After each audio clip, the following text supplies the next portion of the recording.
You ask Tiger to solve. This deals with linear equations with one unknown.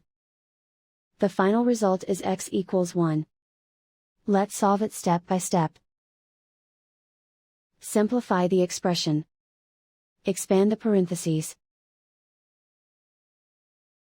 Simplify the arithmetic. Group all constants on the right side of the equation.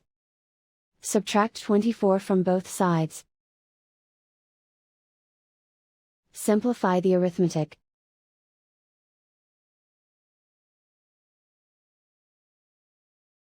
Isolate the x. Divide both sides by 6. Simplify the fraction.